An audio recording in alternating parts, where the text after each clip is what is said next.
Vous êtes si nombreux devant vos postes téléviseurs. Bonjour, bonsoir, très cher Internet, très chers téléspectateurs. Merci beaucoup pour votre attention aussi à votre certitude vis-à-vis de nous. Et un grand merci à notre sponsor officiel, j'ai dit, Monsieur Moïse Lukombo, Makilaba champion, l'homme à la Mercedes, il se joue à Toulouse. Un grand merci à vous. Aussi à Madame Josiane Nkombo. Moi aussi, il y a Pembe, il y a Batu, il y a Mobali Naye, c'est-à-dire 3 ans, 5 ans, Bali Arabilo Romoko. Félicitations, papa, en tout cas, côté on a vraiment Tito Romakasi. Aussi, un grand merci, aussi à votre bébé, Josiane Nkombo.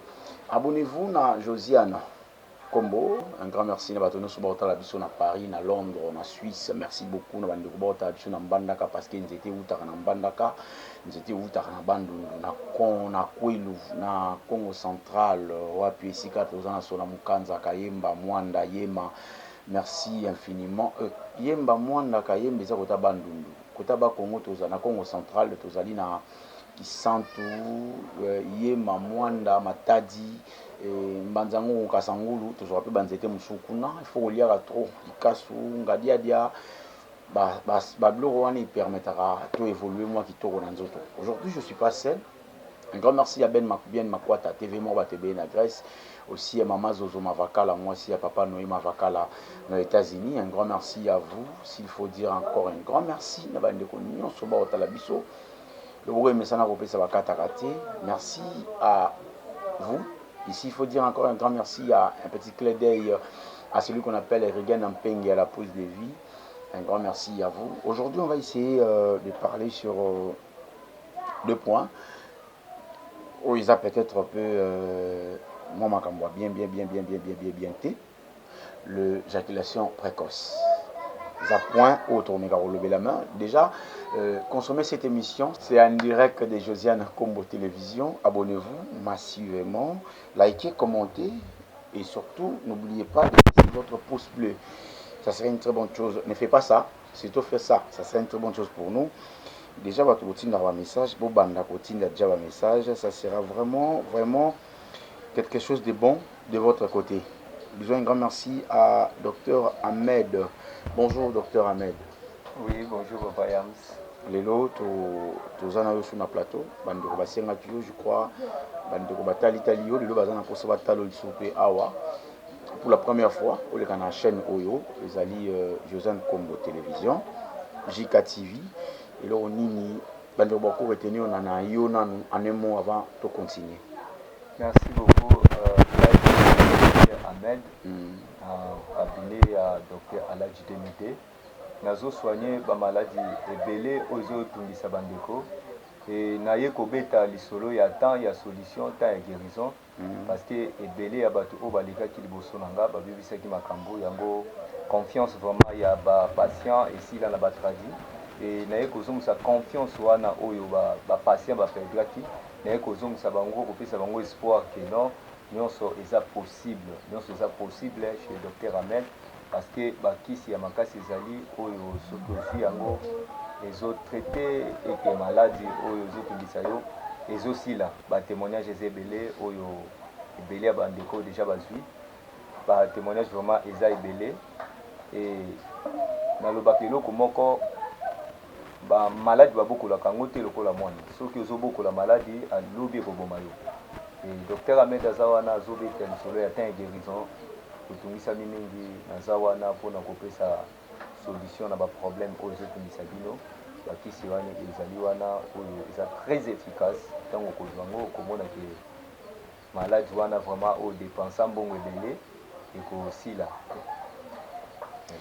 Voilà, merci beaucoup. On va essayer de parler sur les lois en tout cas. Bolanda miniature, Bolanda titre en absoté. On va parler sur point mon corps. Oh, les alines là-bas. Sous-point en haut. Déjà, je vous ai dit tout à l'heure, agissez-vous, vous commentez, vous partagez, vous tenez votre message dans le numéro, on a vite fait, c'est plus que ça, 43 89 59 38 3 pour être en direct sur cette émission. Un grand merci à Regan Peigne pour la réalisation. En tout cas, nabi vous réagissez car na ba SMS déjà ba ko mobinga benga nabi kaka ba SMS peut permettre de surtout évoluer. Docteur, aujourd'hui on va parler sur parler puis épingler sur l'éjaculation précoce. Voilà. D'où vient l'éjaculation précoce? Bana batala té, rien un peigne moi de 18 ans, il faut marteler en tout cas, ça serait une très bonne chose. On est bon pas vraiment sans tabou mais on va essayer à voilà. Bon, éjaculation précoce ezali maladie oyo ezoya na bandeko mibali mpona nini. Éjaculation précoce lorsque ndeko mobali aza na problème ya infection. Aza na problème d'infection, infection moko mal soignée oyo ekei kodétruire bahormone na ye et affaiblir baspermatozoïde na ye et komi léger et komi mai. Et lorsque traitement tosalaka boye ntongo toyambi patient et même bandeko baza na libanda nasalaka consultation par téléphone. Et lorsque na poser ba question na poser pour na ndeko baza libanda na koyeba directement que non ndeko yo na étape azali aza na étape ya oligospermie.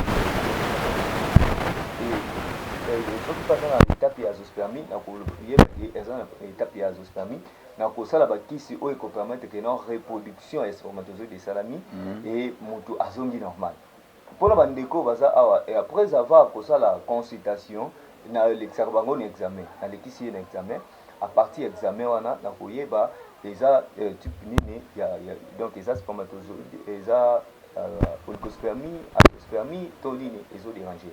À partir wana nde na ko démarrer traitement parce que lorsque mobile a comme un problème il y a oligospermie to azoospermie et soit éjaculation précoce et à perdre aussi force il y a sexe. Donc le sexe c'est une force vérité. Voilà. Donc créer faiblesse sexuelle et créer faiblesse sexuelle. Mais na étape il y a azoospermie, ne place tout le bec impuissance sexuelle. Donc le mobile a comme impuissant. Impuissance c'est-à-dire que non sexe ils ont fonctionné société. Ils ont fonctionné. Mais la faiblesse sexuelle, c'est une étape il y a oligospermie. Voilà sexe ils ont fonctionné mais anormal. Ils ont fonctionné comme il faut mais ils ont fonctionner par hasard et simbi par hasard peut simbité.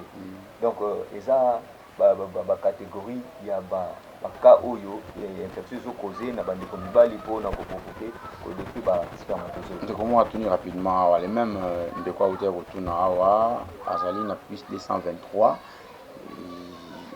comme limité à lobby boye à lobby yemoko de vie soki superme na ye habillé moko de vie sur les super manaye comme muki et comme pâle à quoi bandeni que super mais oyo ezali sous puissante parce que il y a un moment abandaki ko bimisa super mozaki kaka kilo mataka ezaki kilo puis ezaki mona na vraiment que o ezalo roi Nestlé mais c'est dernier temps comme ko bimisa super mais oyo ezako et comme ko mona no ndire sous kilo ne ezali bosote ko mona na roi mai yango nde zone na la kisaki za maladie donc mutu na yango zo la traiter eza maladie parce que spermatozoïde eza la couleur na mozani mais ce qui est commis couleur moko pembe et commis pembe et plus c'est commis léger c'est-à-dire que non maladie déjà kotiwana maladie déjà wana et ce qui au sali très attention surtout na ba papa na biso o baza déjà na ba 50 mata donc eza mabe makasi ce que moni déjà ka ya bongo il faut que luka ozwa traitement ce que ozwi traitement et que au commis ko luka ko forcer nzoto na bandeko na biso mibali oyo bazana ba problème ya ba faiblesse sexuelle de puissance sexuelle to ba problème ya ba azoospermie ou oligospermie na ko conseiller bango botika komela ba kisi lokola ba kisi ozo sala ke non et puis ça ba force wana ba stimulant wana donc botika komela ngo parce que tu sais monter tango et baby et même na mutuka tango monter et baby ba force ka lisusu mutuka te batika kango et bazeli mécanicien abongisi yango po etamboli mais tant oyo zo luka ko forcer yango ozo provoquer ba maladie mususu donc eza lokwa ndeko moko o na yambaki awa c'est un papa ou déjà âge ça avancé mais tellement à connaître déjà ba problème wana ya ba faiblesse wana et ça li que non a komi komela ba stimulant wana pour que non a luka ko satisfaire maman. Mais or, ils ont mabé makasi parce que lorsque vous forcez à wana et que ça qui provoquer problème à prostate et que prostate c'est la inflammation. prostate c'est ça l'inflammation. Donc il faut pas éviter ba biloko wana. Donc déjà à remarquer le wana parce que nzoto ya mutu okokoza médecin te mais directement au constater que non nga naza malade. Comment? Parce que tango moni ke nzoto na yo e fonctionnaka boye. Et nzoto na yo comme ko fonctionner le contraire ya ndenge bande ko fonctionner avant. C'est ça. Et directement comprendre que ça malade. Eza malade ko lukate ke non tellement nzoto ekomi kosala boye na lukana mela kisi moko boye po ematisaka force to esalaka soki nini. Donc non, il faut éviter vraiment ba biloko wana conseil na kopesa bandeko nyonso ya mibali pour éviter wana parce qu'il y a des conséquences graves oyo ekoya à la longue tango zo ko utiliser ba biloko wana. Voilà, mutu mwa tunia on a plus de 132 Belgique hein? Plus de 132 ndeko mwa tuni na Belgique à lobby ngai nga na koloba kombo na nga te mais sinon en fait koloba kombo no pété parce que c'est pas important mais numéro quand même c'est affiché ici pour dire que nga na koloba kombo na nga te docteur mais mutuna na ngai eza boye sexe na nga na botama ezala déjà mokie nakoli nango eza koévoluer te donc sexe na nga na botama ezala mokie nasali ba traitement nyonso on a kokai kosala etika pe koévoluer te jusqu'à nos jours. Voilà. Oui, merci pour la mutuna na ye. Donc par là eza eloko moko eza maladie te. Eza maladie te et eza oyo botami façon botami bongo. Mais eza na bandeko mosusu abotama bongo basalaki attention te ya vérifier azana problème ya hernie. Azana problème ya hernie oyo bayebaki koyeba te ke non azana problème ya hernie nde esalaki non développement ya sexe na ye esalama bien te. Esalama bien te. Na bandeko wana eza na bakisi oyo eza bapomade eza wana mpona kosala allongissement na gonfissement. Eza na baproduit oyo tokopesa mpo koesalaki no tomatisa mpe quantité ya spermatozoïde na yo ya komatisa force na yo parce que lorsque oyo tokosala développement ya sexe tolingi te ke no ekoma échantillon ekomi monene mais ekomi échantillon eza mosala te. Yango docteur Ahmed alinga kopesa traitement complet apesi kisi infection apesi kisi ya soit oza na hémorroïde apesi na kisi hémorroïde apesi na kisi ya spermatozoïde et apesi pomade iba pour que esala allongissement na gonfissement pour que ezala na inconvénient moko te à la longue parce que eza na bandeko ebele bazotuna nga docteur Ahmed baproduit na yo vraiment oza sûr que baproduit wana eza na bainconvénient te à la longue. Non, eza na inconvénient te parce que docteur Ahmed azosala mosala oyo ayebi malamu na bandi nango depuis bomwana nakoti baclasse natangi ele médecin moderne nasali médecine.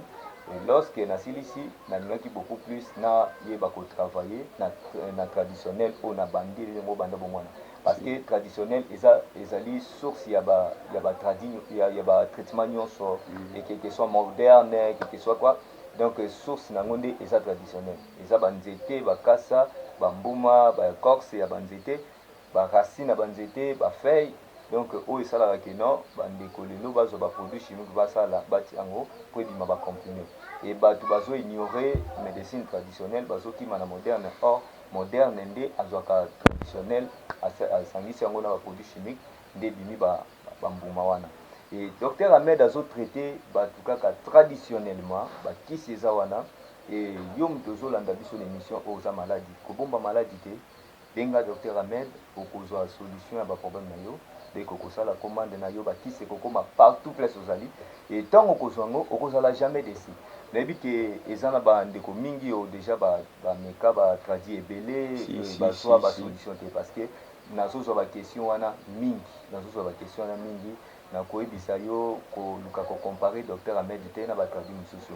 Je suis serviteur de Dieu nazosalela nzambe e nazosala mosala na nga oyo nayebi valeur ya mosala na nga parce que mutu po ayeba kosala mosala malamu il faut ayeba nanu valeur eloko oyo azosala. C'est ça. Ntongo ayebi valeur eloko azosala te ekozala vraiment malamu te.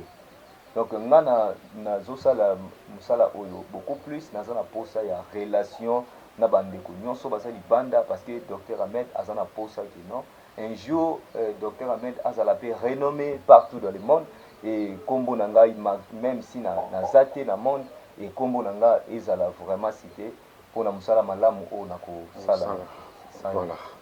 Ndeko mwa tuni rapidement awa alobi nayoki bino bozolobela problème. Il y a plus 200, plus 32 au milieu Belgique PKK.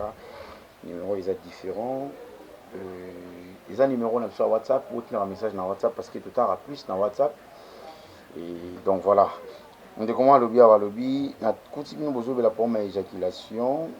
Ngai nabimisaka mataka na ngai normal.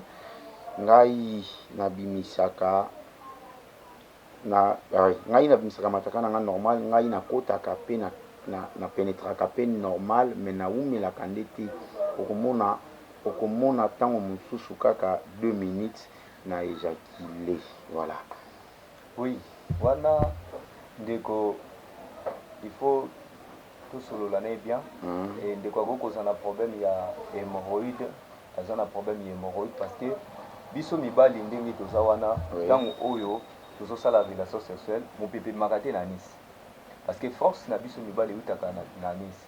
Lorsque ba veine hémorroïdale et ça une inflammation et ça li que non sexe et perd force nango parce que lorsque ko banda ko sala relation sexe ils a mal au téléma otipé et continue normal mais il traîne pas.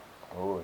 Donc ce cas autres n'était déjà problème il y a spermatozoïde. Il y a ce monde qui non spermatozoïde déjà bien mais hors spermatozoïde déjà bien parce que ce qui spermatozoïde déjà bien et que lorsque sexe fonctionner normal mais les os à la bongo et tant les os à la bongo c'est qu'il y a une anomalie où ils ont la carte spermatozoïde. Ils ont la carte spermatozoïde tant akobenga tokosolola na ye et na kolukana la kisaye anomalie où ils ont la carte spermatozoïde donc comprendre que pourquoi azo éjaculer rapide ils ont anomalie moko ils ont la carte wana ils ont anomalie moko ils ont la carte wana ils ont bande comme sous un problème il y a varicocèle donc maladie moko etakaka ba misisa ya pénis donc ils appellent moko ya ba cause oyo esala la non difficulté pe ya kosala la relation sexuelle malamu et salawana donc c'est un peu ça. Au poste de téléviseur pour suivre cette émission avec beaucoup d'attention. Un grand merci à Rigel Nampeng et aussi à notre directrice générale, Madame la DG. Merci pour la confiance. Mais tous les ébélés, bandeko, s'il vous plaît, ils appellent à WhatsApp, Botiga Obenga et permettre tout le monde à thé, en tout cas vraiment, et permettre à tout le monde à thé, ceux qui vont fonctionner dans Bisso Boy. Ils ont plus 1. Ils ont plus 1, mais plus 1 ou 2 fois, ils ont benga bandeko. Nde bo benga bo sala mabe makasi. To évoluer tende bo benga. Plus 1 et le biboyi. Tu n'es pas docteur s'il vous plaît. Ngai n'a un problème moko. Faut me dire docteur autour le bango mais tu n'as répondre sur docteur rapidement. Alobi ye azali na penina ye normal. Évolua na ngope normal mais il traîne pas. Il traîne pas où mais la raté il colle moi aussi en tout cas. Donc à comment coûte pour ça la même effort ya soki azo caresser moi aussi abongisa moi makanisi pour dans roya à pénétrer à où mais la mais c'est difficile. Oui, là na koko répondre ye problème les allénis. Il faut que lukako ko sala ko zakisi ya force, ko multiplier force à pénis et ko multiplier spermatozoïde. Lorsque spermatozoïde na yo beaucoup médélé et au final qui a force au monde qui non force c'est cause à la normale pour que non au soit atteindre parce que qui c'est on a sali na combo ya demander soit beaucoup force parce que ça n'a été qui c'est au ça va pour l'éjaculation précoce ça va pour impuissance sexuelle et ça pour la faiblesse sexuelle donc et ça va pour na kosunga bandeko pour na bakaya boy baka moko o tezo sala de non mobile ya umela kate ko la moisi donc bah qui c'est ça wana donc tant aujourd'hui demander soit beaucoup force aujourd'hui pendant 3 jours 4 jours donc aujourd'hui au moins que force na yo force izondi o ko sala que non ozo kende vraiment na relation sexuelle na batam la et place au kolimba l'otiki parce que zanzoto donc docteur Ahmed a sali ba produit o isa makasi pour na baka o et tant ozolanda biso kosuka kaka na bamituna te na émission en direct boye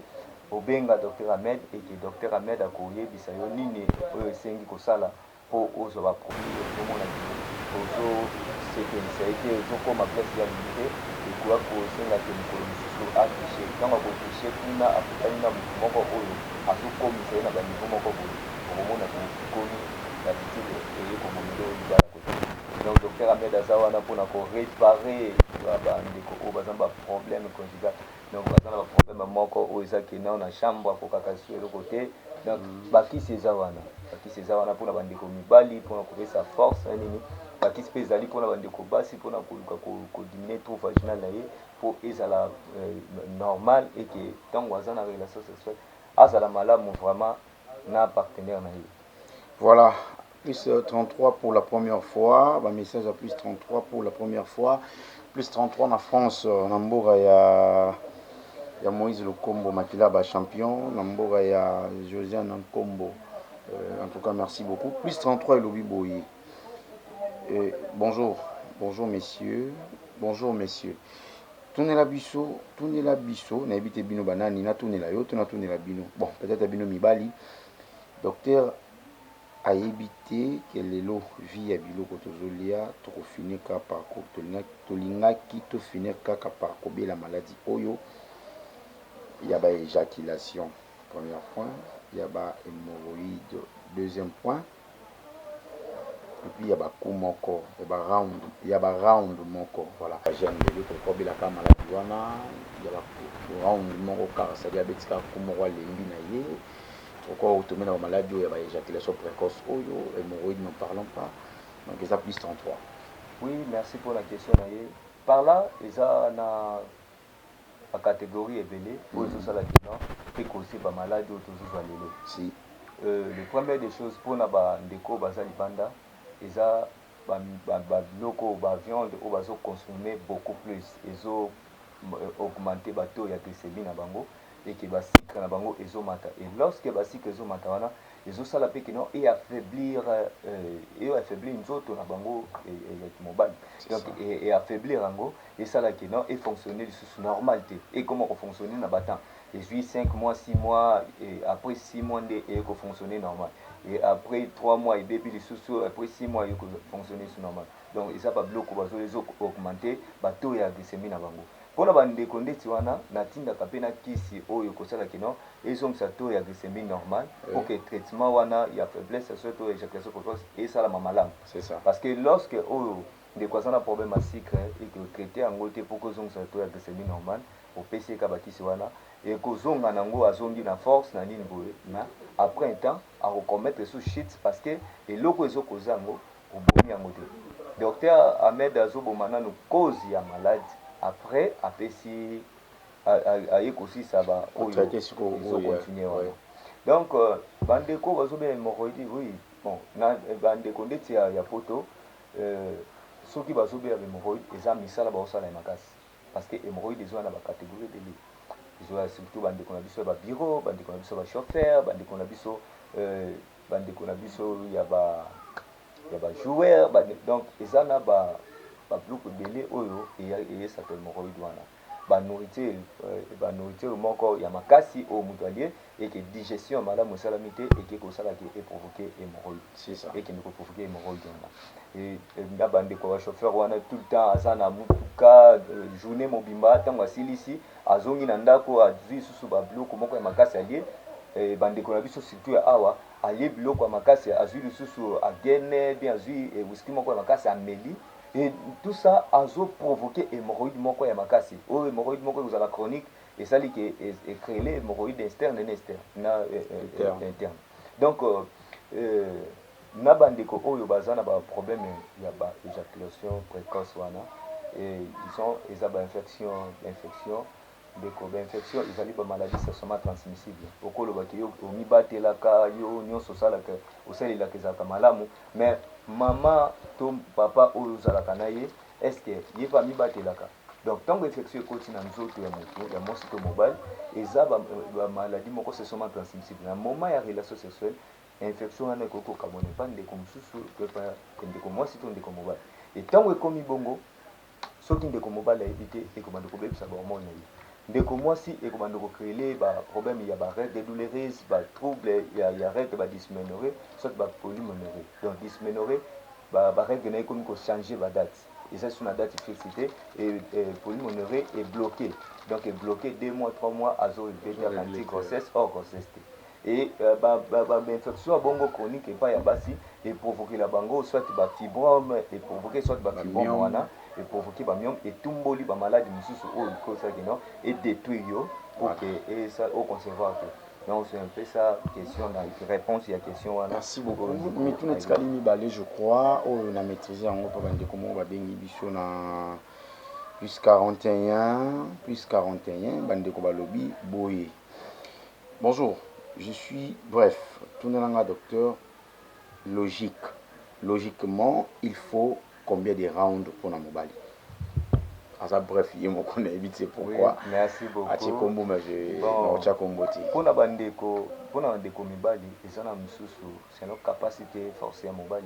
À gogo comme na 3, 4, am susu comme ratina 5 parce que nazo yamba bandeko ya ba sorti nyoso o bazo ya docteur ngal ndoko matina 5 mais lelo na comment suka kana moko.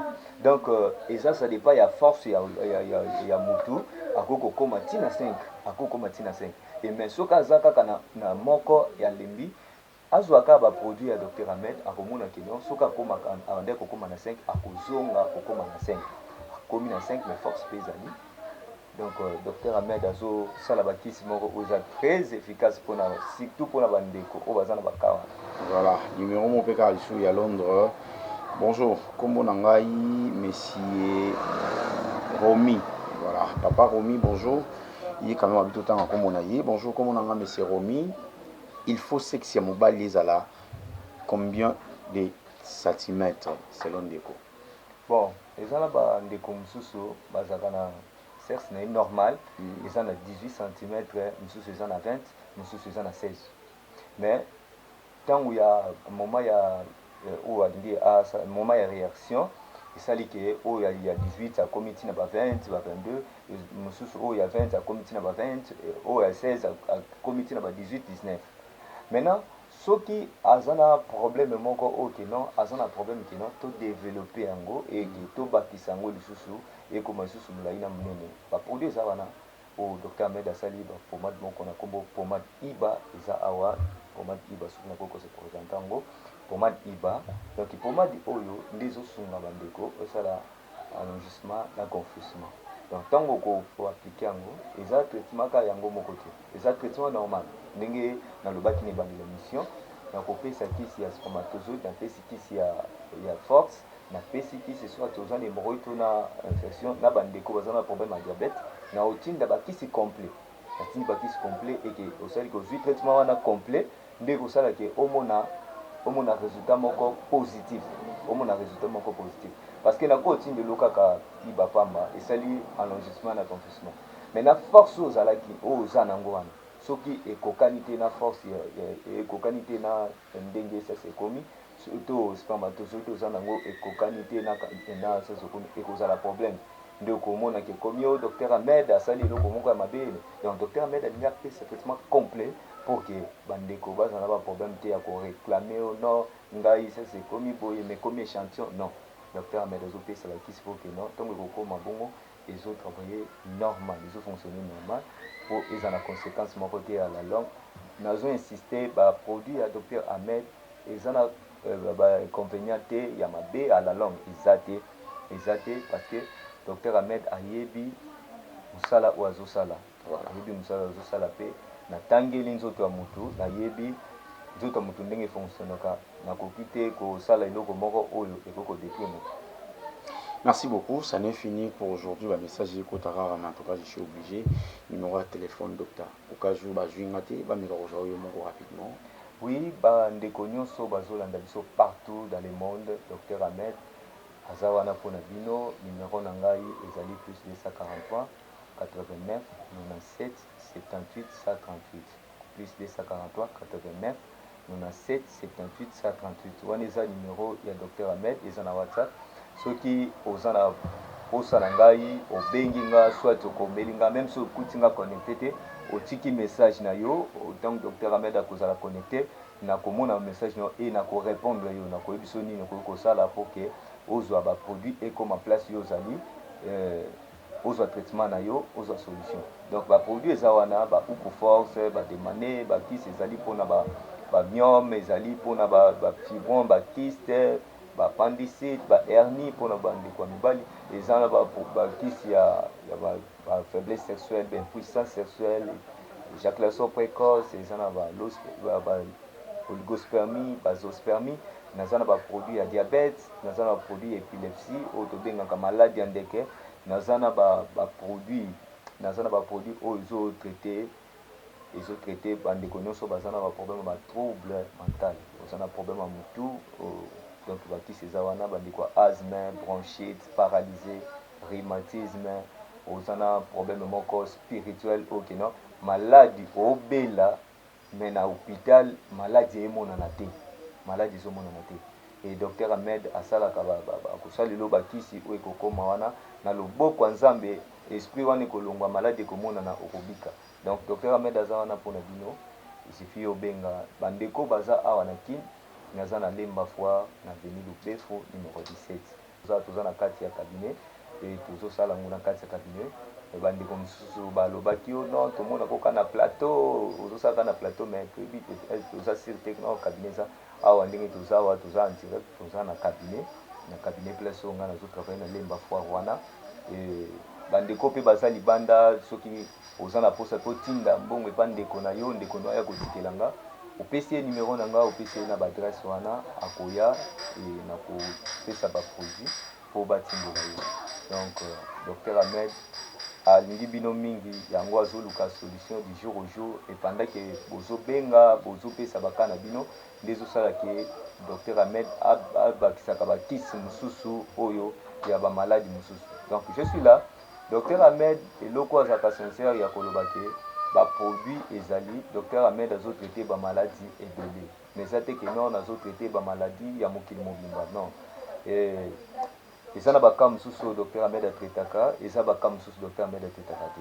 Donc soki opozengaka na yo soki natraitaka yango nakoyebi so natraitaka yango a partir wana nde nakozwa mbongo na yo mais nazwaka mbongo te ya motu ya maladi oyo nayebi ke nakokoka kotraite yango te nazwa mbongo na ye mpona asalisa avantie non. Docteur Ahmed aza wana mpona kosalisa bino avantie te mais aza wana mpona kocrée relation na bino parce que après une année 2 ans docteur Ahmed akosala tour na bamboka nyonso oyo bapatient na ye bazali ekozala malamu nazala nayambama malamu ke nayambama mabe à cause ya mosala mabe. Donc docteur Ahmed azosala mosala malamu oyo ke lobi ekozala témoignage monene partout dans le monde oyo kombo ya docteur Ahmed ekotangama partout na mosala malamu oyo nazosala.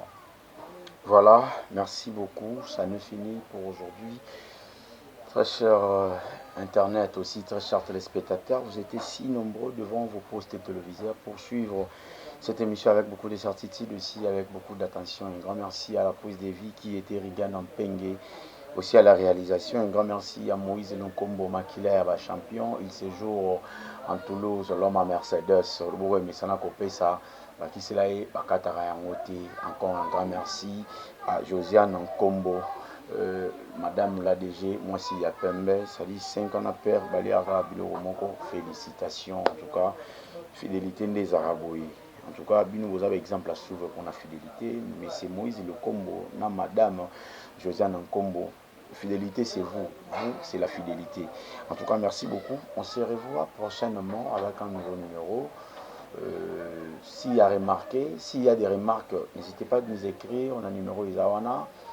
S'il y a des suggestions, vous êtes obligé de le faire par notre numéro. Si vous avez aussi le numéro, vous avez besoin de le numéro de docteur, n'hésitez pas aussi de nous appeler sur notre numéro qui est plus de 143 89 59 38 38 3 à la fin. Un grand merci à vous, aussi un grand merci à Batonio, soit sur Bakwa Rotalabiso, Maman Zozo na Canada, États-Unis. Moi, c'est Papa Noé Mavakala. Merci infiniment. Maman Zozo Mavakala. Moi, c'est Papa Noé Mavakala. Aussi, un grand merci à Bien Makwata, TV Mokobatou et Belé, à mon ami, mon pote, Osso Noir, Moscador. Aussi, un grand merci à Laura, la patronne à Livre d'Or. 2 ans de mariage, ça se fête quand même. 6 mois de mariage, côté de divorce, c'est bon, au mieux de 2 ans vraiment. Donc, débat Botami. Un grand merci à vous. Je dis au revoir.